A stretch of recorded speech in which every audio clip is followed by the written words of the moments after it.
ना कि थाना प्रभारी लगातार पैसा वसूलने में उनका जो टारगेट है देने में ऊपर से नीचे सब मोदी मोदी करिएगा पत्रकार लोग भर दिन। अब भर दिन माफिया के आगे पीछे हम बोलेंगे तो फिर मुंह में पेट में दर्द। थाना का चमचागिरी और दलाली कौन करता है? ब्लॉक का दलाली और चमचागिरी कौन करता है? आप ही लोग के दादा बाप दादा पप्पू यादव का कोई ना कोई। मैं अभी एसपी से बातचीत किया ना, हम संदीप लांडे जी से भी बातचीत किए, हम ऊपर भी बातचीत किए हैं, सरकार से भी हम। तो मैं आपको वचन देता हूं कि इस परिवार की आर्थिक सामाजिक सुरक्षा जो जिम्मेदारी होगी वो पार्टी तो उठाएगी ही सर। जब तक उत्तम की गिरफ्तारी और स्पीडी ट्रायल नहीं होगा हम चैन से नहीं बैठेंगे। हम बहुत क्लियर आपको कहेंगे, आप भरोसा रखिए कि थोड़ा सा समय हमको लग रहा है। अब उसकी बंदूक गोली चलाती है और पुलिस और सरकार की बंदूक कोई माला नहीं फेंकती।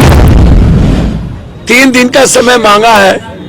फिर मैं परिवार को, ये मेरा परिवार है, हम जिंदा जब तक रहेंगे यह परिवार अभिषेक की तरह पप्पू यादव का रहेगा। Thank you sir. नमस्कार, आप देख रहे हैं the Republican times. The Republican times में आपका स्वागत है। मैं आरिफ आलम में मौजूद हूं अभी चौसा के भटगामा 0 माइल पर। पिछले शुक्रवार यानी 20 जनवरी को जाप प्रखंड छात्र संघ के अध्यक्ष अभिषेक कुमार उर्फ टिंकू की मधेपुरा जिला के पुरैनी थाना अंतर्गत बगरा में निर्मम हत्या कर दी गई थी। आज उन्हीं के परिवार से मिलने जाप सुप्रीमो राजेश रंजन उर्फ पप्पू यादव आए और उन्होंने कार्यकर्ताओं को भरोसा दिलाया कि जल्द ही उनके जो हत्यारे हैं वह कानून के शिकंजे में होंगे। इसको लेकर के अधिकारियों से बात की गई है और वह भी जो है लगातार पुलिस प्रशासन एवं ऊपर उच्च अधिकारी से लगे हुए हैं। यहाँ तक कि उन्होंने कहा कि इस संदर्भ में हमारी बात सरकार से भी हो गई है। अभी के वर्तमान हालात के बारे में बोले हैं कि कई जगह हत्याएं हो रही है, इस पर सरकार से भी बात हो रही है। आइए जानते हैं क्या बात हुई पप्पू यादव से, आप उनके जुबानी सुने। सड़क जाम किया गया था, उस समय लगातार लोग पुलिस प्रशासन के खिलाफ मांग कर रहे थे कि उन थाना अध्यक्ष को हटाया जाए। सर आखिर मैंने बोला ना कि थाना प्रभारी लगातार पैसा वसूलने में उनका जो टारगेट है देने में ऊपर से नीचे सब। आप लाता कौन है? सीओ सीआई को कौन लाता है?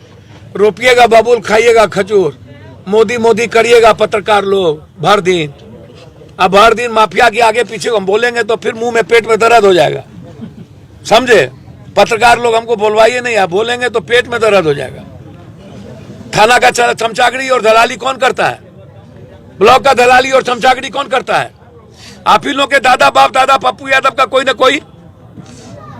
मन कौन बढ़ाता है?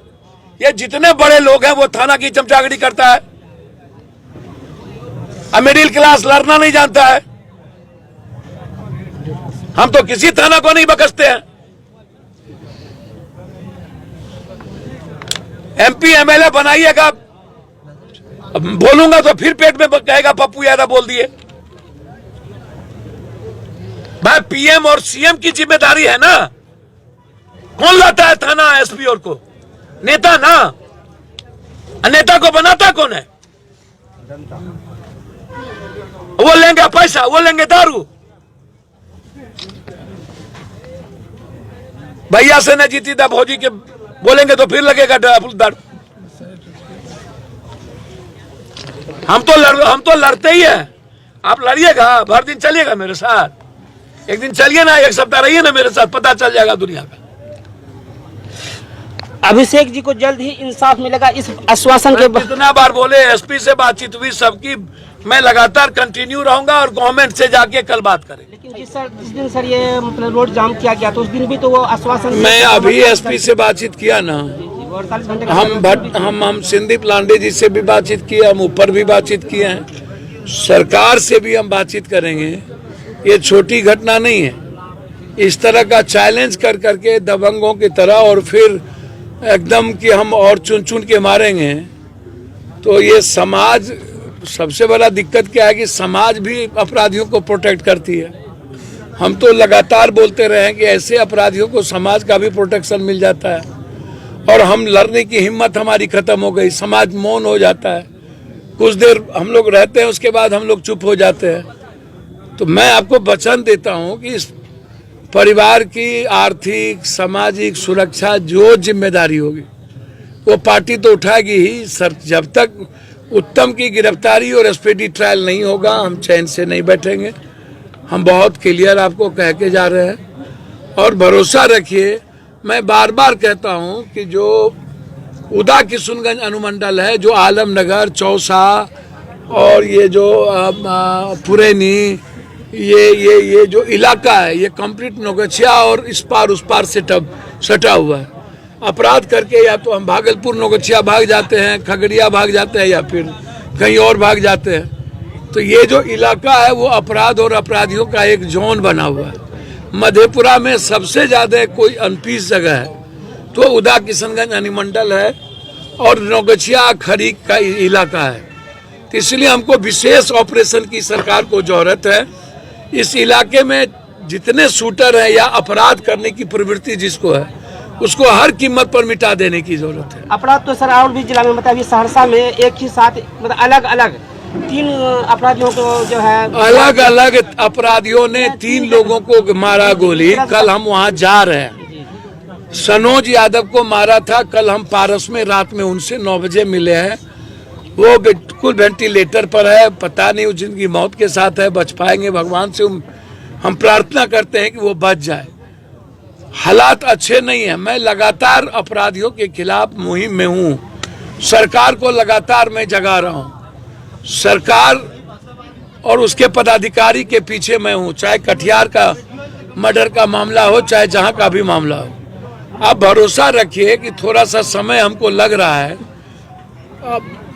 उसकी बंदूक गोली चलाती है और पुलिस और सरकार की बंदूक कोई माला नहीं फेंक। या सरकार इतने निकम्मे और कमजोर हो जाएंगे जिस समाज के बदौलत मुख्यमंत्री उप मुख्यमंत्री बना हुआ है और लगातार हत्या हो रही है, तो ऐसे सरकार को चुल्लू भर पानी में डूब के मर जाना चाहिए। हमने तो परसों भी नालंदा में मैंने कहा कि तेजस्वी जी जिसके बदौलत आप जिस सोसाइटी के बदौलत हैं, 6 महीना हो गया सबसे ज्यादा हत्या उसी समाज और कमजोर तबके गरीब लोग की हो रही है। यदि आप नहीं रिजाइन कर सकते हैं तो चुल्लू भर पानी में आप लोग मर जाइए, या नहीं तो आप न्याय करिए, बचा लीजिए समाज को। न्याय करने की हिम्मत यदि खत्म हो जाए सत्ता में, सियासत में, तो फिर रह के क्या करेगा? या तो न्याय करिए या तो सुरक्षा करिए। इसीलिए हम लगातार हमले पर हैं। आप बेफिक्र रहिए। उत्तम जैसे अपराधियों के लिए मैं चैलेंज हूं और उत्तम जैसे अपराधियों को हम खत्म करके ही दम लेंगे। हम आपको भरोसा। कहा जा रहा है कि फिर से जंगल राज आ गया है बिहार में। देखिए, आपको समझ में नहीं आता। इसके पहले क्या मंगल राज था? इसके पहले जो हम 200-400 हत्या में एक बार बाप पप्पू यादव डेली करता था, और 10 बलात्कार में हम आते थे, और आपके यहाँ कई मर्डर में हम आए हैं। बात सही है कि सरकार डिमोरलाइजेशन हो रही है। सरकार को जिस उम्मीद और विश्वास के साथ सरकार को सपने देखे थे आम आदमी, वह निराशा हुई है। मैं इसको स्वीकार करता हूं। हम जीना चाहते हैं, हम रोजगार चाहते हैं, हम गरीबी से मुक्ति चाहते हैं। मैं मानता हूं इस बात को कि हमारी सरकार 6 महीने में जो काम करना चाहिए, समाधान यात्रा में नीतीश जी निकले हैं, प्रयास करते हैं। लेकिन सबसे पहले नीतीश जी को चौसा का प्रयास है, यूरिया है, छोटी छोटी घटनाएं हैं, बीएसएससी का पेपर लीक का मामला है, अमीन का बहाली का मामला है, नियोजित अभी एसटीटी में 10 लाख का डाक शुरू हो गया। तो समाधान का मतलब है आम आदमी की जिंदगी में दखल देने वाले को खिलाफ लड़ना। तो हम तो चाहेंगे हमारी सरकार सबसे पहले इन जमीन माफिया, बालू शराब माफिया और इन अपराधियों के खिलाफ नकेल करे। समाधान समाज इसका चाहती है। बेटी रात के 2 बजे निकल सके, इसके लिए लोगों के मन में एक विश्वास था जो अभाव हुआ है, और हमारे सरकार पर विश्वास का संकट घेरा है। तो इसीलिए मैं झूठ फूस नहीं बोलता हूं।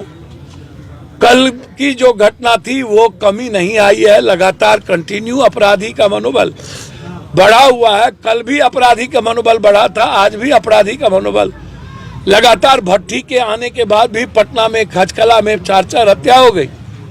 5 हत्या हो गई। इसीलिए अकेला पप्पू यादव पूरे बिहार के अपराधियों से लड़ना, सिस्टम से लड़ना, हर घटना में पप्पू यादव के लिए चैलेंज होता है। उत्तम और इस घटना के पीछे जो लोग हैं, पहले ही हमारी भट्टी से जी से और संदीप लांडे से बातचीत हुई थी। आज मैंने डीएसपी एसपी से बातचीत की है, 3 दिन का समय मांगा है। फिर मैं परिवार को, ये मेरा परिवार है, हम जिंदा जब तक रहेंगे यह परिवार अभिषेक की तरह पप्पू यादव का रहेगा। Thank you sir.